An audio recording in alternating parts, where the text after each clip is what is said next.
शेवग्याच्या शेंगाचे काय फायदे आहेत तुम्हाला तर माहितीच आहे. आज मी तुम्हाला एक वेगळ्या पद्धतीने शेवग्याच्या शेंगाचे सत्व टिकवून कशी भाजी करायची ते दाखवणार आहे. ही आजची अगदी झटपट होणारी आगळी वेगळी रेसिपी तुम्हा सर्वांनाच आवडेल आणि याची चव म्हणाल तर चिकन मटनही फिकं पडेल याच्यासमोर. इतकी अप्रतिम चवीची भाजी अजूनपर्यंत कोणी दाखवली पण नसेल आणि तुम्ही केली देखील नसेल अशी पद्धत आहे. तर काय आहे ते पाहणारच आहोत आपण. शेवग्याच्या शेंगाचे खूप सारे प्रकार आपण करतो. एकतर शेवग्याच्या शेंगाची आमटी ही खूप छान होते आणि आमच्या घरात सगळ्यांना शेवग्याच्या शेंगा खूप आवडतात. आता इथेच बघा ना किती शेंगा आणलेल्या आहेत यांनी. यातल्या सगळ्या शेंगा मी अशा सोलून घेणार आहे. 2 ते 3 इंचाच्या तुकड्यामध्ये असे कट करून घेतलेले आहेत आणि ह्या पाण्यात ठेवले आहेत आपण. त्याचे जेवढे निघतील तेवढे वरचे साल म्हणजे नार आपण काढून घ्यायचे. जास्तीचं काढायची काहीच गरज नाही, फक्त जेवढी बाजू निघेल तेवढं काढून घ्यायचं.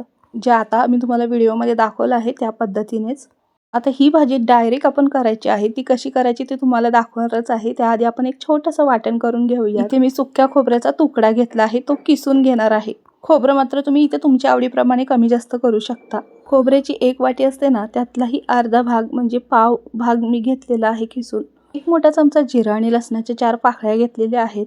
उन्हाळ्यात बघा जास्त मसालेदारही पदार्थ खायची इच्छा होत नाही, तोंडालाही चव नसते. अशा वेळेला एक हलकंसं हे वाटण तुम्हाला मी दाखवणार आहे. अगदी तुम्ही हे वाटण कोणत्याही भाजीला करून घालू शकता. गवार, दोडका, वांग बटाट्याची भाजी, चवळीची भाजी म्हणजे कडधान्याची कोणतीही भाजी, रस्सा भाजी जेव्हा आपण करतो ना त्यावेळेला हे वाटण घाला फक्त 1-2 चमचे. खूप छान भाजीला चव येते. मिक्सरचं भांडं घेतलं, भांड्यामध्ये सगळं खिसलेलं खोबरं घातलं, जिरं होतं ते घातलं, 1 चमचा भरून घेतलेलं होतं आपण मोठा चमचा, ते यामध्ये घातलं. लसणाच्या 4 पाकळ्या त्याही घातल्या आणि भरपूर अशी हिरवीगार कोथिंबीर घालायची आहे. कोथिंबीर इथे स्वच्छ धुवून मी घातलेली आहे. पाण्याचा अंश आपल्याला यामध्ये एकही थेंब घालायचा नाहीये. इथे मी 2 मोठ्या आकाराचे टोमॅटो बारीक फोडी करून घेतलेले आहेत ते घातले आणि टोमॅटो असल्यामुळे पाण्याची गरजच भासत नाही आणि पाण्याचा एकही अंश न घालता हे छान असं वाटण होतं. आता पुढे काय करायचं आहे, कढई घ्यायची. कढईमध्ये 3 ते 4 पळी तेल घेतलेले आहे. तेल तुमच्या आवडीप्रमाणे कमी जास्त करू शकता, पण भाजी जरा चरचरीतच आपल्याला करायची आहे, त्यामुळे 3 ते 4 पळी तेल इथं मी घेतलेलं आहे. 1 मोठ्या साईजचा कांदा बारीक चिरून यामध्ये टाकला आणि कांदा छान असा ब्राऊन कलर येईपर्यंत परतवून घेतला आहे. कांद्याचा कलर चेंज झाल्यानंतर आपल्याला जे आपण वाटण केलं होतं ते वाटण यामध्ये टाकायचं आहे आणि तेही चांगलं तेल सुटेपर्यंत वाटण आपल्याला खरपूस असं परतवून घ्यायचं 1 मिनिटभर. जेवढं हे वाटण व्यवस्थित तेलामध्ये परतवाल ना तेवढीच भाजीची चव ना 1 नंबर होते. हे वाटण आहे, जो मसाला आहे तो तेलामध्ये पडल्या मस्त असा खमंग वास सुटला आहे घरभर. घरी कोणी पाहुणे आले किंवा काही कार्यक्रम असेल तर शेवग्याची शेंगाची भाजी ना कोणाला आवडत नसेल तर या पद्धतीने नक्की एकदा करून त्यांना द्या. शेवग्याची शेंगाची भाजी किंवा कोणताही पदार्थ शेवग्याच्या शेंगाची न खाणारे सुद्धा ही आवडीने खातील आणि शेवग्याची शेंग आवडायला लागेल त्यांना. आणि शेवग्याच्या शेंगाचे गुणधर्म तुम्हाला माहितीच आहेत, किती महत्त्व आहे त्याचं. त्यामुळे आवर्जून शेवग्याच्या शेंगा खा.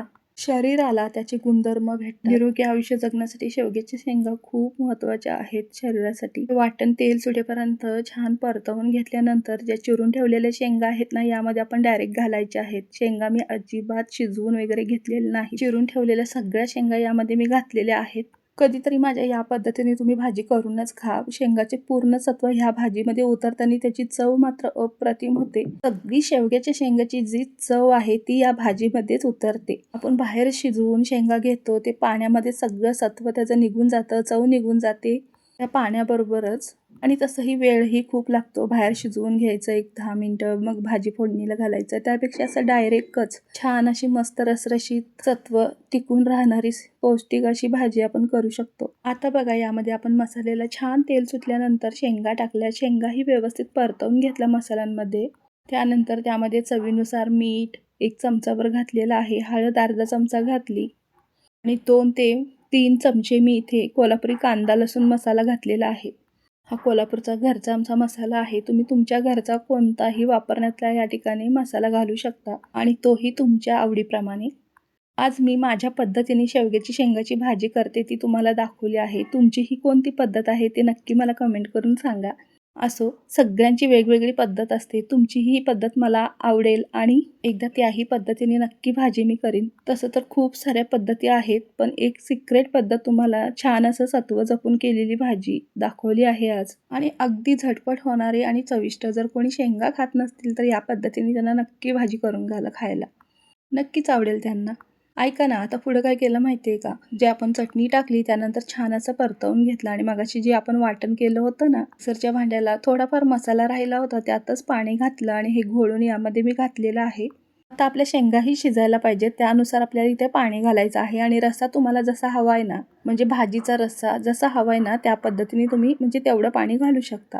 आता या शेंगा शिजायला काही जास्तीचा वेळ लागत नाही.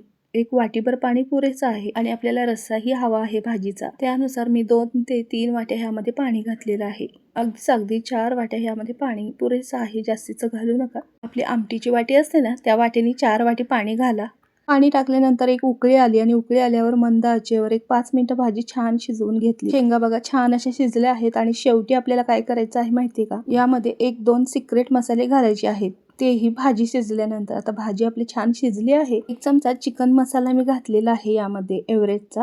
आणि दुसरं म्हणजे छान चव येण्यासाठी नेहमीचाच मसाला आपला 1 चमचा होईल एवढा किचन किंग मसाला घातला आहे. ते पण शेवटी घालायचं आहे. एक सिक्रेट सांगायचं होतं, कोणतीही भाजी आपली छान शिजली ना तर शेवटी हा मसाला आपल्याला घालायचा आणि भाजीला सुगंध चव छान येते. आणि खरं तर तुम्हाला माहितीच आहे माझा घरचा मसाला असतो, चिकन मसाला असो किंवा किचन किंग मसाला मी स्वतः बनवलेला, पण आज माझ्याकडे तो नव्हता म्हणून हा मसाला मी घातला आहे. याच्यानेही खूप छान चव येते. अशा पद्धतीने पूर्ण भाजी आपली तयार आहे. नेहमीचं शेंगदाण्याचं कूट वगैरे न घालता आज वेगळ्या पद्धतीने वेगळ्या चवीची अशी छान भाजी केली आहे. त्याच्यासमोर चिकन मटनही फेल जाईल. खूप छान चवीला लागते. नक्की करून बघा. धन्यवाद.